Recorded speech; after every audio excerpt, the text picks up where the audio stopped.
Hello, everyone. I hope that you're having a lovely week wherever you are in the world. I'm pre-recording this episode a little bit on Thursday night because Friday morning I'm actually flying to Japan. So as you're listening to this, potentially, I'm probably on my way to the airport to fly to Japan. One of the more interesting things, actually, maybe I'm going to talk about Japan for a little bit, then we're going to jump into the Canon R.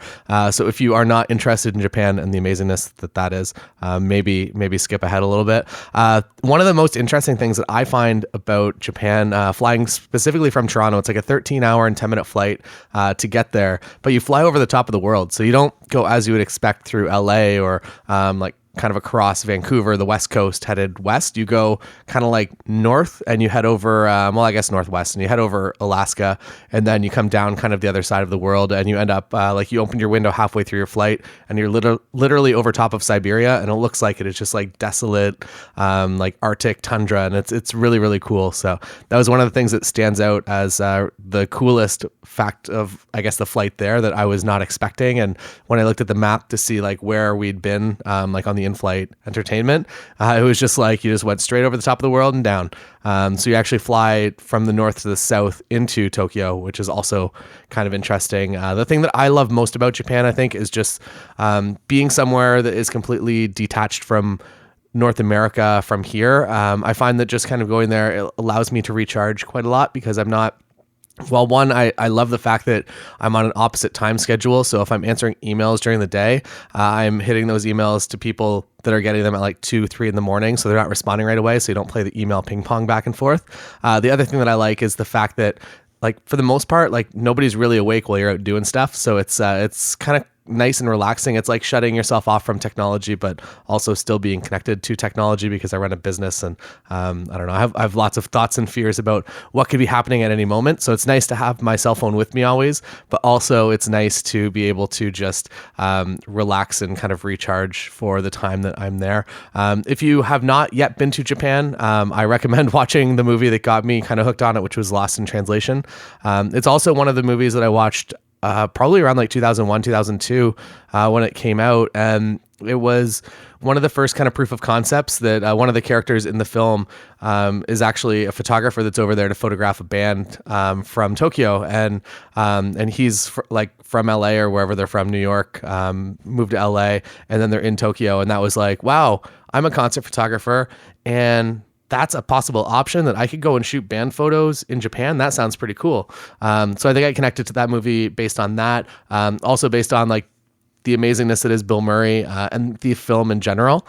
And it was just, they highlight kind of all the strange aspects of Japan. And I don't think that most of Japan is really that strange. If you go out of your way to find these strange things, you can definitely find them, which is also kind of the treasure hunt that I like to do every time I'm there. Because I don't know, I like things that are out of the normal, and if I can find a few of those in Japan, usually they're one, they're a little bit weird, and two, they're usually in another language, so it's kind of accentuates the weirdness. And even like the cliche stuff, like the robot restaurant that's not even really a restaurant, that's just like an insane show. It brings me a lot of joy and happiness. If you've ever seen the videos of this, the robot restaurant, it's like, it is a show with no storyline, or there is a storyline. It's a very, very vague storyline. And a lot of just like insane stuff happens for like 2 hours or an hour and a half. And you also get an intermission. And the girls have kegs on their back to fill up your beer. They have little keg backpacks, similar to baseball in Japan. I have a lot of things to say about Japan. Maybe we should, maybe when we're there, I'll have Marshall and Blaine sit down and we can do a podcast about why we actually like Japan. And then I can kind of stop talking about that right now. So today's topic officially is the Canon R. And I have been using the Canon R now for a couple of weeks. I brought it through Florida to California, to Vegas and back home. And I am really, really, really enjoying this camera. I kind of knew that I would. So basically what was happening, my issue or the specific need that I needed to solve is the fact that I do a lot of self-filming, whether that's for Patreon videos or for other videos. That I need to be able to see myself. So I need a front-facing screen that to bring around an external monitor or to use my iPhone to like wirelessly link to see my framing really just doesn't kind of work for the style of videos that I like to create. So above all else, kind of that front-facing screen was what was, I guess, drew me most to this camera. I was using the Canon M50, which is also still a fantastic camera. It's a little crop sensor camera, a lot smaller of a form factor. The videos, it's good, it's great, but I think as a professional photographer, I just kind of needed to step up into the actual Canon L glass as well as the glass that's coming out for it.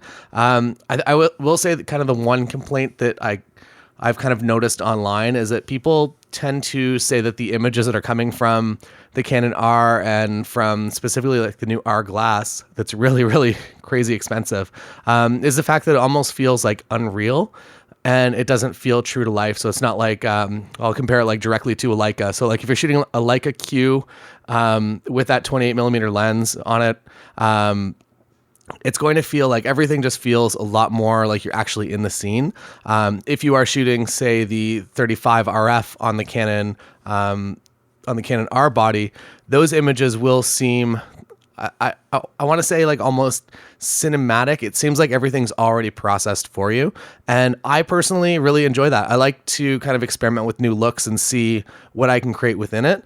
And so for that, I've kind of really enjoyed working with the Canon R so far. The video footage from it is really, really incredible. I originally purchased when I'm full Nikon for my actual weddings and my, I guess, official work. And this Canon R kind of filled the void for specifically travel video. It essentially combined my X-T3 and my Canon M50 into one camera. So now I don't have to carry around two cameras. So that's kind of why I'm enjoying it. The other complaint that obviously a lot of us have, especially anybody from kind of a wedding, portrait, or just kind of once in a lifetime event background, I guess, is that there is only one card slot. And while this is like, obviously a huge negative that you're not shooting kind of internal backup all the time, I have kind of found my stride, I guess, in using the Canon R with just connecting to the USB-C cord. So I'm never taking the card out of the camera. I feel like that is when something could go wrong when you're putting the card back in or you're taking the card out. I've rarely ever had any issues with cards that have just been in the camera working. I have had a very, very few. Everything's always been recoverable if anything's ever happened. And that's just from a single individual card. But the times that I guess like I've noticed more struggles happening on an SD card specifically, because it is kind of a little plastic medium, is the fact that like when you're taking it out, when you're putting pressure on it to like pop it out and pop it back in and then putting it in your card reader and moving it around, I feel like that is when something goes wrong, when you go to put it back in your camera and it reads format or whatever.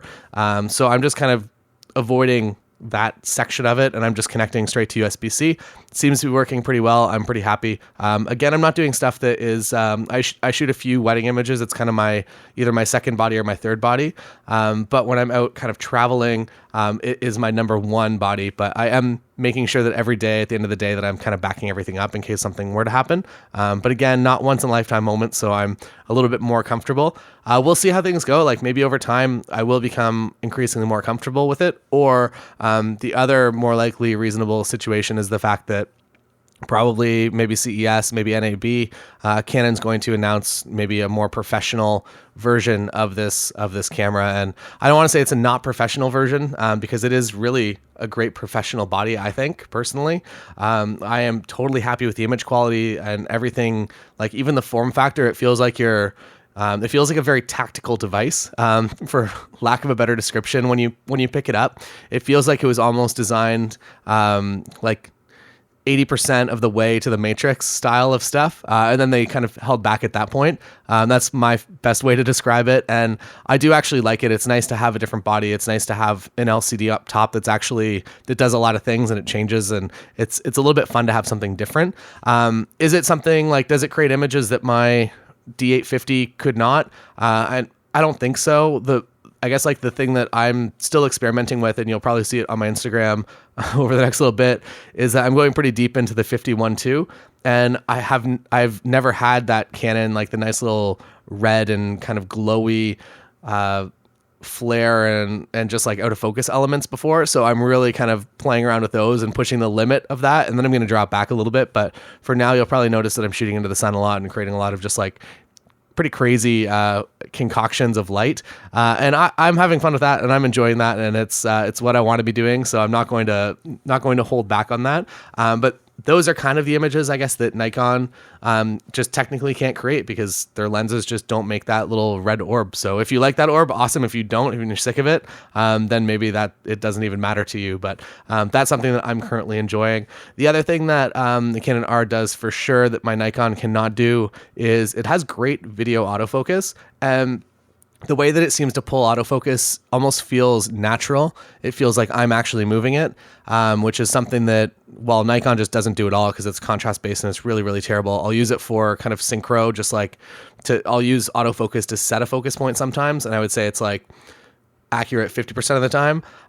But for wedding days, for anything that I'm actually shooting, I'm always on full manual focus. With this Canon R, if I have a face that it's recognizing, and somebody's not wearing like big sunglasses and it doesn't really understand that it's a face in front of it, I'm happy to use the autofocus because it is really, really fantastic. And even if it goes out for a little bit, it comes back in a way that it doesn't feel like it's hunting for focus. It just like, it knows exactly where it is and it just moves to that. And it's not too fast. It's not too slow. It's just like almost exactly right. So, that is something that I am kind of the most happy about because it's been a Nikon struggle for a long time. And it's just so relaxing to be able to just film and know that my shots are in focus and not have to constantly be focus checking. When it comes to actual pictures, I've noticed the only struggle I've had with it is, again, kind of going back to shooting into bright sun. If you're shooting into an extreme backlit condition, it hasn't really performed super well, I would say. I have had to go back and kind of do the AF lock and kind of struggle my way through it from time to time. When you're shooting at 1.2, it's actually really challenging.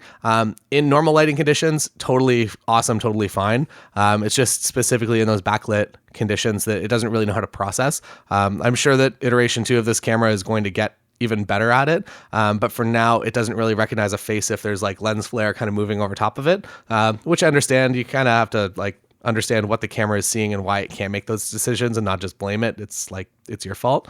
But beyond that, it's been really, really amazing that it knows for the most part, like who you want to focus on. And if it selects the wrong person, then you just pull the camera away from your eye, or if you're using the LCD and you just touch on the face or the touch on the element that you want it to actually focus to. And again, it'll do that kind of nice focus pull.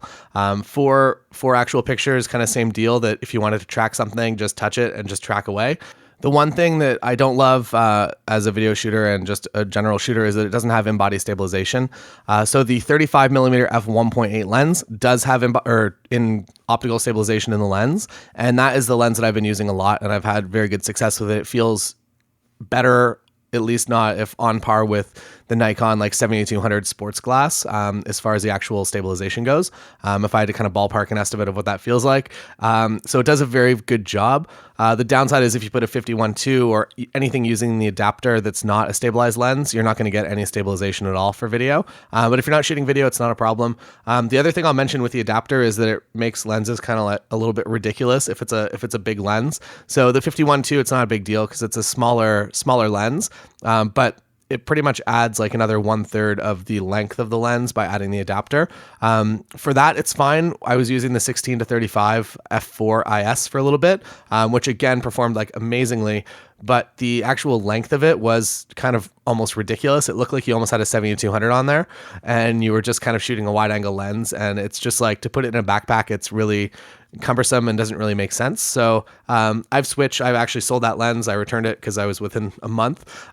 So I returned that lens, and now all I have with me for the Canon R is the 35 1.8, the RF version, and then also the old 50mm 1.2. The new one looks amazing. I guess my issue just is with the 50mm focal length that I've never really loved it. So it's taking me a little while to get used to shooting it.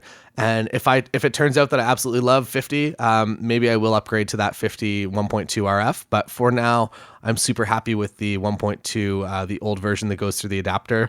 I feel like just like with the autofocus upgrades, it feels like it performs better on the Canon R than it probably did on any of my other friends' cameras that complained about the lack of like precise focusing on it.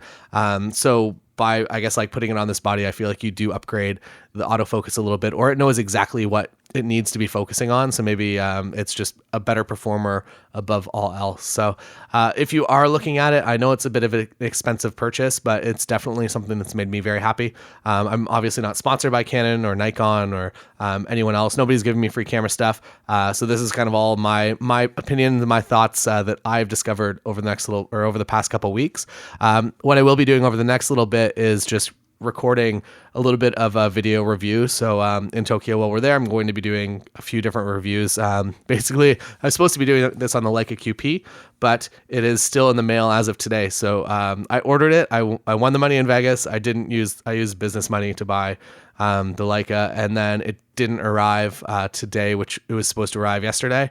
So unfortunately, I don't get to shoot that unless I can find one in Japan. If I can find one in Japan, maybe I'll buy it and import it back to Canada, which doesn't seem like a good thing financially to do, but I'm just like kind of excited to shoot that camera now that I sold myself on it. So who knows in the future what I will be using, but for right now, for video production, I see no reason to get rid of this Canon R anytime in the near future. If I do get the Leica, that's a completely different tool and instrument entirely that will not really conflict with what I do with the Canon R. So if you're looking for kind of an all-around travel system, as well as just like a system that's good for pretty much like everything as far as content creation goes, definitely check it out. And and you can find some cheap Canon glass because everybody's moving to Sony. So stuff is cheap for the next couple years actually. So if you need to get your hands on Canon glass or Nikon glass, there are lots of it out there. So that's all for today. I will see you tomorrow. I'm probably going to pre-record one more podcast just to have it in case I can't record one tomorrow, since I am kind of out of commission for an extended period of time while on the airplane. So if you hear me back from the studio the following day, I will be in Japan and I can give you updates from there. So thanks for listening, and I'll see you tomorrow.